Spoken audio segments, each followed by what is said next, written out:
Kabanata 10:21. Gayunpaman, kumpara rito, mas maingat si Zephyr sa hagdan, malinaw na mayroong isang grupo ng mga taong lumilipad. Ang tunay na enerhiya at natatanging kasanayan sa kanilang mga katawan ay ganap na naipakita, sinusubukang talunin ang kanilang mga kalaban. Tama. May isang taong nauna sa atin, pero hindi naman talaga siya pumasok ng malalim sa gusaling ito.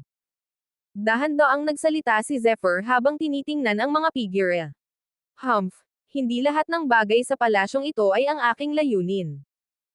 Ang transmitting gate lang ng palasyong ito ang mahalaga sa akin. Kung maglalakas loob silang makipagkumpetensya sa akin para sa transmitting gate dito, hinding-hindi ko bibitawan ang grupong ito ng mga walang hiya. Malamig na sabi ng Nine Netherbird habang ang isang pares ng malademonyong mga mata ay kumikislap sa walang katapusang puot. Tara na. Wala kang pakialam sa mga kayamanan dito, yang matandang yan. Talagang mahalaga sa akin ang mga yan. Hindi napigilan ni Zephyr ang pag-ikot ng kanyang mga mata at pagsasabing. Matanda.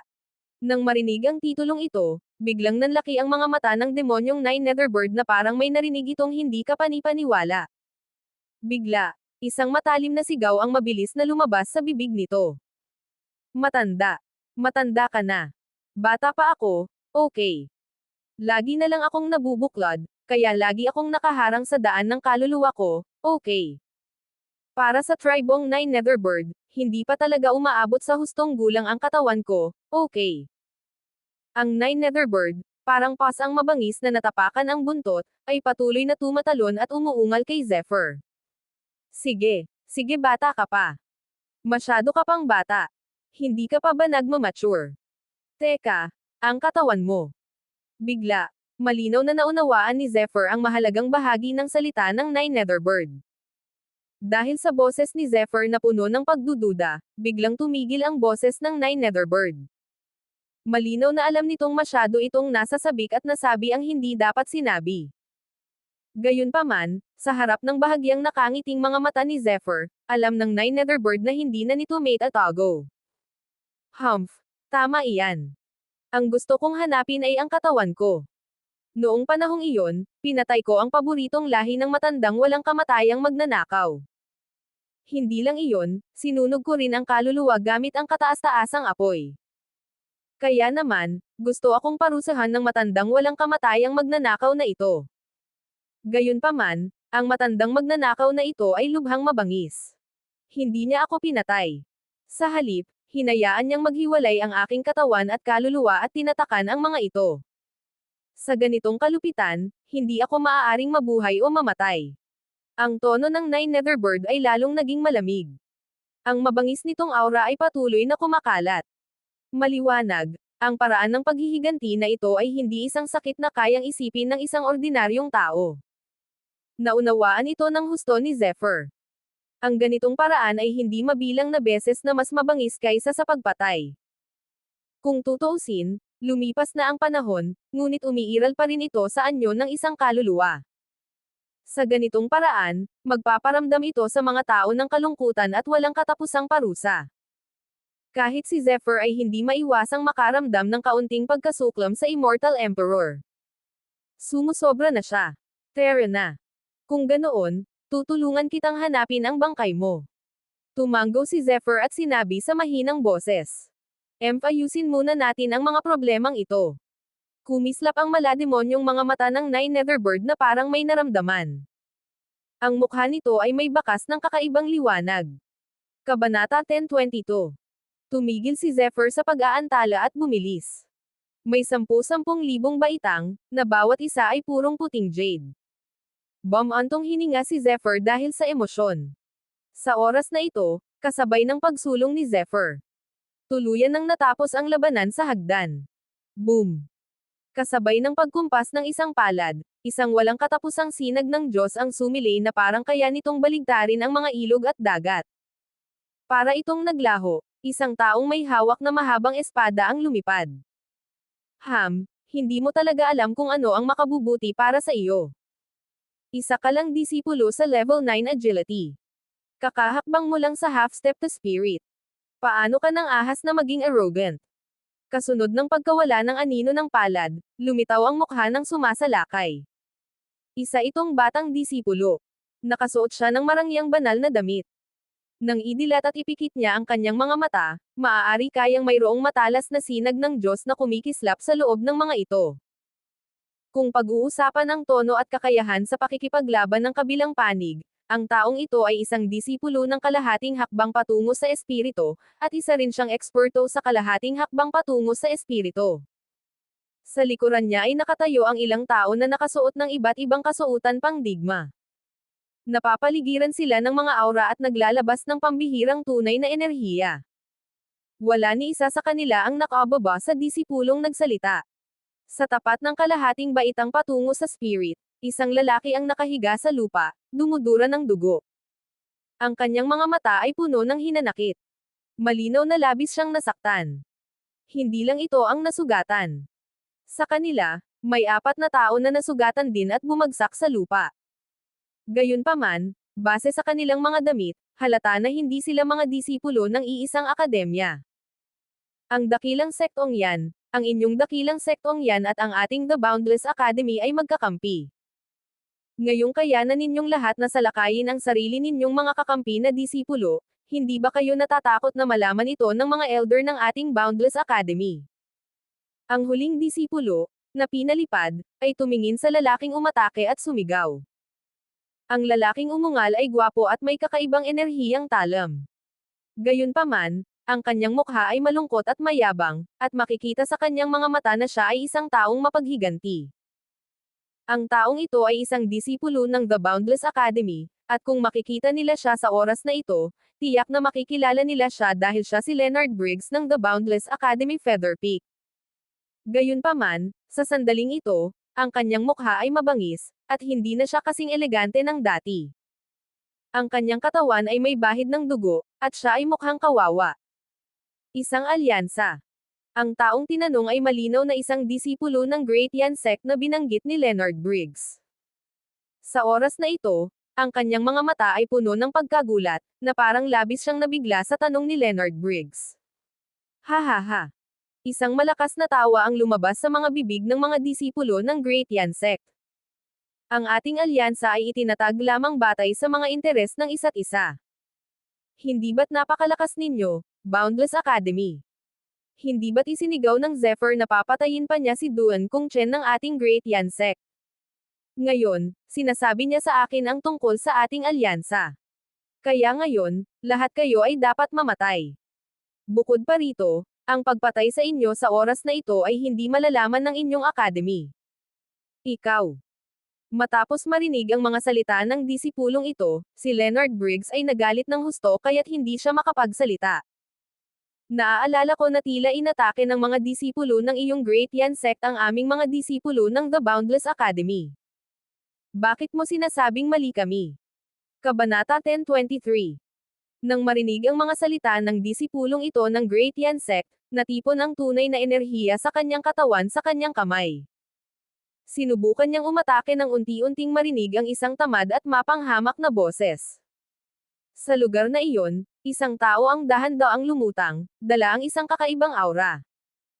Tila bumagal ang buong pagkatao niya ngunit sa totoo lang, lumitaw na siya sa harap ng 2 grupo ng mga tao. Nang makita ang lalaking ito, nagsimulang magbago ang ekspresyon ng mukha ng lahat. May parang batang itsura ang bagong dating. Nakangiti at mukhang tamad ang kilos niya. Isang pambihirang pares ng mga ito ang nagdala ng kumikinang na liwanag habang sila ay bumubuka at sumasara. Para itong malinaw na tubig bukal, na lubhang kapansin-pansin. Siya si Zephyr na lumilipad paakyat sa hagdan. Medyo nagulat din si Zephyr sa harap ng 2 grupong ito. Lalo na itong nangyari sa grupo ni Leonard Briggs. Lumagpas ito sa inaasahan ni Zephyr. Sa kanilang kaharian, isa lamang itong malaking himala na nagawa nilang makalusot sa ika-7 antas. Si Zephyr ba yan? Pumunta talaga siya dito. Nang makita nilang si Zephyr iyon, sabay na nagbago ang mga mukha ng 2 grupo ng mga tao. Siya ay sikat. Sa sandaling ito, kahit maraming tao ang hindi alam na lumaban siya laban sa White Bone King, kay Yun Tianzheng, kay Duan Kung Chen, kay Tian Guzi, at sa Hari ng Yelo lamang. Gayunpaman, ang mga labanan sa yugto ng pag-iimbestiga. Sariwa pa rin sa kanilang isipan ang eksena kung saan siya mismo ang nakikipaglaban sa mga eksperto. Noon, hindi nagkukulang ang mga walang kapantay na eksperto sa investiture stage, lalo na ang labanan sa pagitan ni Yun Tianjing, na lampas sa imahinasyon ng mga ordinaryong tao. Tunay na kahanga-hanga ang lakas ng pakikipaglaban ni Yun Tianjing. Ang kanyang spiritual martial body ay labis na dominante at kasing dali lang ito ng pagkain at pag-inom ng tubig kapag hinihigop niya ang kanyang vital energy. Halos umagos ang isang tuloy-tuloy na daloy ng vital energy sa mga ilog. Gayunpaman, kahit na ganoon, natalo pa rin si Yun Tianjing ni Zephyr. Kung hindi dahil kay Yun Tianteng, ang nakatatandang kapatid ni Yun Tianjing, na kumilos, tiyak na mamamatay na sana siya. Isa pa, kung hindi lang dahil sa swerte ni Duan Kongchen, malamang ay napatay na siya ni Zephyr. Siyempre, sa oras na ito, walang nakakaalam na ang isa sa mga braso ni Yun Tianjing ay nabali ni Zephyr, at nawawala pa rin siya. Kung tungkol naman kay Duan Kongchen, pinatay na niya ito ni Zephyr. Sina Whitebone King, Tian Guzi, at ang iba pa ay Zephyr. Habang nakatingin sa Zephyr na ito, hindi napigilan ng eksperto mula sa Great Yan Sect na magpakita ng nakakatakot na ekspresyon sa kanyang mukha. Ang ekspertong ito mula sa Great Yan Sect ay isang disipulo ng isang half-step na espiritu. Maliwanag, ang Great Yan Sect ay hindi lamang mayroong isang henyong eksperto tulad ni Duan Kongchen. Ligtas na tayo, ligtas na tayo. Zephyr, halika at iligtas mo ako. Gusto talagang patayin ng mga disipulo ng Great Yan Sect ang mga disipulo ng ating Boundless Academy. Bilisan mo at iligtas mo ako. Habang nakatingin kay Zephyr biglang nagulat si Leonard Briggs at sumigaw ng malakas. Swoosh! Habang nakatingin kay Leonard Briggs, hindi maiwasan ni Zephyr na makaramdam ng matinding pagkasuklam. Nakakadiri talaga ang lalaking ito, at natural lang na ayaw gumawa ng aksyon ni Zephyr. Walang magandang impresyon sa kanila ang mga disipulo ni na Horizon Peak at Feather Peak, si Zephyr. Si Leonard Briggs na ito ay naglagay ng maraming pagsisikap kay Zephyr noon at nagdulot sa kanya ng maraming problema. Hindi mabagsik na tao si Zephyr, pero tiyak na hindi rin siya tanga. Napakabagsik talaga nitong si Leonard Briggs. Kung ililigtas niya ito sa oras na ito, mahirap pa ring garantiyahin na aatakihin siya ng taong ito sa hinaharap. Kabanata 1024. Ang pagliligtas sa kaaway ay talagang isang katangahan. Gayunpaman, nang makita ni Zephyr ang kabilang tao sa karamihan, bahagyang gumalaw ang kanyang mukha. Nakahiga ang taong ito roon, puno ng dugo ang buong katawan. Malinaw na malubhang nasugatan siya. Sa kanyang katawan, isang napakalaking baluti ang kitang-kita. Hindi maliit ang pinsalang natamo nito. Sa oras na ito, halos hindi siya nito maprotektahan, ngunit maaaring wala itong gaanong epekto. Isa ka bang disipulo ng Divine Armor Sect? Nagkatinginan, mahinang sabi ni Zephyr. Oo, isa akong disipulo ng Divine Armor Sect. Luohu. Bahagyang iginalaw ng disipulong nagngangalang Luohu ang kanyang mukha, na parang may naisip siya, at biglang sumili ang isang kislap ng pag-asa sa kanyang mukha. Isa kang ang disipulo ng Divine Armor Sect. Si Senior Shi Zhongtian, isang disipulo ng Divine Armor Sect, ay isa sa mga mabubuting kaibigan ko. Hindi ko inaasahan na makikilala ko ang kapwa niya disipulo rito. Sabi ni Zephyr nang may hindi maitagong taos-pusong ngiti sa kanyang mukha. Matalik niyang kaibigan si Shi Zhongtian. Dahil din sa kanya kaya nakipagkaibigan si Zephyr sa malalapit na kaibigan tulad ni na Bao Jiuyan at Bai Wulang. Gaya ng inaasahan. Nang tumingin kay Zephyr, naantig si Luoho. Bilang isang henyong disipulo ng Divine Armored Sect, natural na kilala ni Luoho si Shi Zhongtian. Bukod dito, pamilyar sila sa isa't isa. Minsan nang ikinwento ni Shi Zhongtian kay Luoho ang tungkol sa mahiwaga at halimaw na si Zephyr.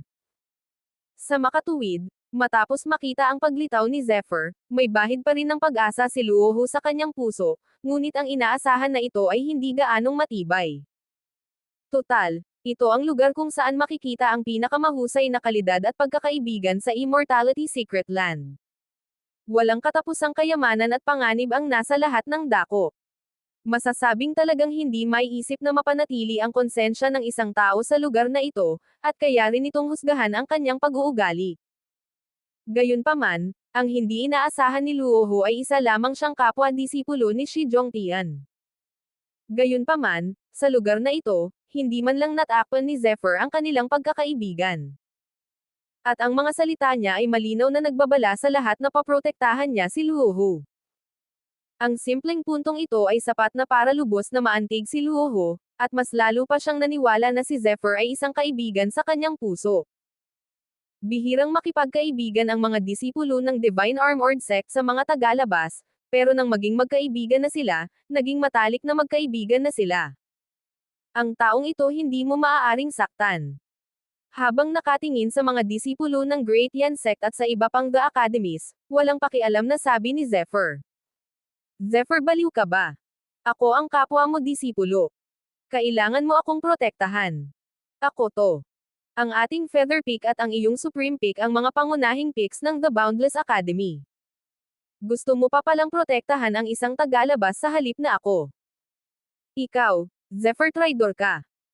Nang makitang gustong protektahan ni Zephyr si Luoho, natigilan si Leonard Briggs noong una, ngunit bigla siyang nagpakawala ng isang matinis na ungol, na para bang si Zephyr ay isang kasuklam-suklam na tao. Emph. Malamig na sinulyapan ni Zephyr si Leonard Briggs at hindi na muling nagsalita. Gayunpaman, sa oras na ito, isang mapanghamak na tawa ang biglang lumabas.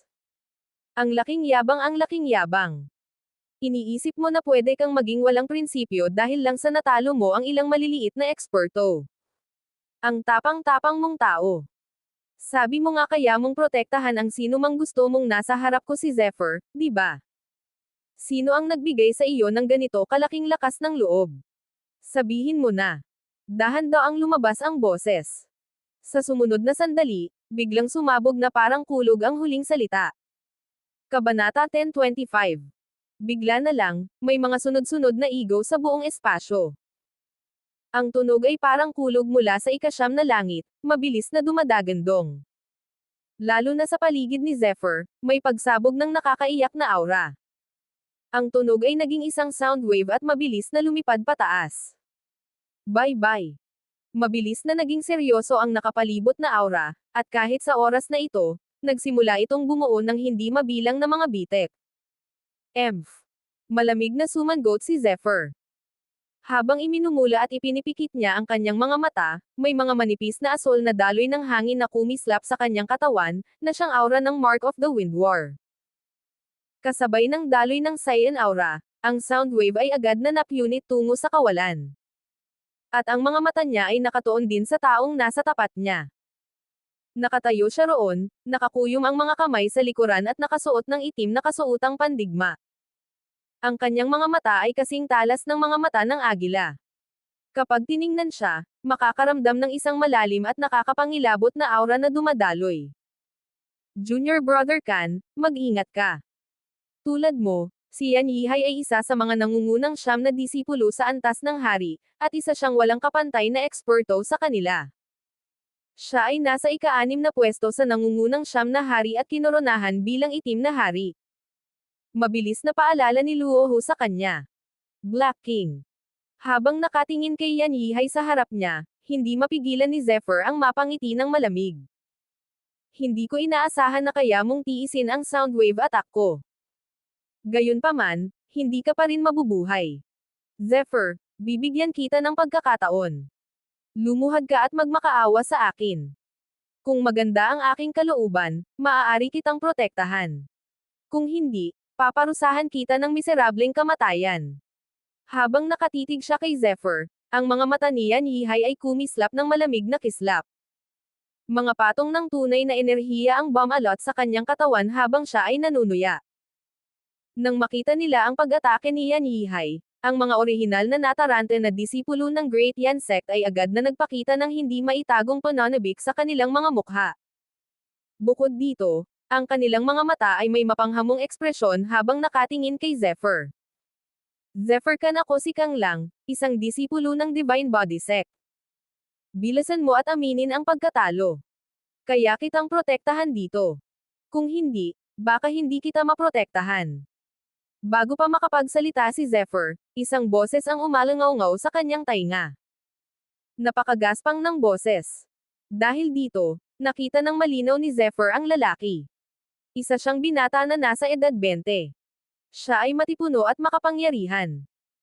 Ang kanyang mahaba at kayumangging buhok, na hindi mahaba o maikli, ay natatakpan ang kalahati ng kanyang ulo, at ang kanyang dilaw na mga mata ay patuloy na nagniningning sa kamangha-manghang liwanag. Mukha akong leon, magaspang ngunit marangal. Sekta ng banal na katawan. Medyo nagulat si Zephyr sa paalala ng disipulo ng Divine Body Sect. Sa pagitan niya at ng Divine Body Sect, sina Yan Jiu at Iron Lion lang ang kilala niya. Bukod pa rito, nasugatan niya ang Iron Lion noon. Kung hindi lang dahil sa atake ni Yan Jiu, tiyak na napatay na niya sila. Sa makatuwid, ang relasyon sa pagitan niya at ng Divine Body Sect ay masasabing ordinaryo lamang. Ang katotohanang ipinaalala ng kabilang panig sa oras na ito ay nakapagpagulat sa kanya. Kung ikukumpara sa panghihikayat ni Kang Lang at sa mayayabang na ekspresyon ng mga disipulo ng Great Yan Sect at ng iba pang The Academies, natural lamang na si Luohu sa panig ni Zephyr ay may mukha na puno ng kalungkutan at galit. Kung tungkol naman kay Leonard Briggs, labis siyang nagyabang, at ang kanyang mga mata ay puno ng puot. Malinaw na gusto niya talagang mamatay agad si Zephyr. Lumuhod ka. Muling umalangaw-ngaw ang boses ni Yan Yihai na may mapanlinlang na hangarin. Halata na nasa sukdulan na ang pasensya ni Yan Yihai. Gayunpaman, nahalata ni Zephyr ang mapang-asar na liwanag sa kanyang mga mata. Halata na niloloko lang siya ni Yan Yihai.